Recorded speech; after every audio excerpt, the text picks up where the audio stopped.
The dialogue aims to foster a collaboration among political parties and presidential candidates to combat inequality and poverty in the country as a shared responsibility. In recent years, the Basic Income Grant Coalition says Namibia faced increasing levels of inequality and poverty as a result of economic challenges.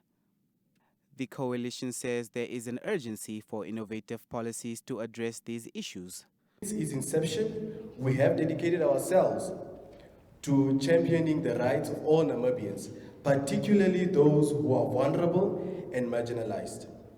Our coalition strives for a future where every individual, regardless of their socio-economic background, has access to basic necessities. Affirmative Reposition Movement's activist, Job Amupanda, says the root cause of economic inequality and poverty calls for economic justice. We have to listen attentively. Now, this is what happened in our country. You plan the economy and you assume your plans are what are going to be implemented. That's one of the biggest pitfalls as far as our economy is concerned. Economic planning is not matched with economic management.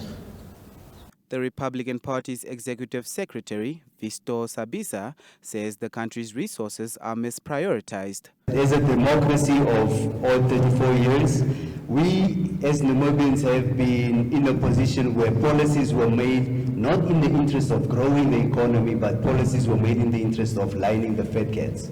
And as Namibians, ultimately, most of our wealth is being extracted from underground through the natural resources, and it's being exported. And as you export the wealth, you are creating work for economies that are not on the African soil, not on the Namibian soil. So government is all to transform our people. Farm workers, street kids, homeless.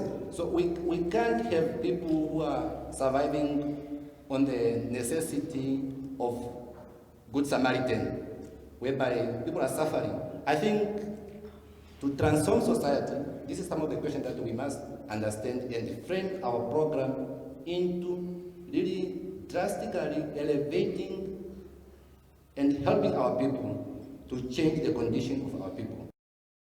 The Republican Party's executive secretary, Visto Sabisa, says the country's resources are misprioritized. The National Unity Democratic Organization president, Ushiwa Muinjangwe, says if people do not have access to basic services, inequality in the country will remain unchanged.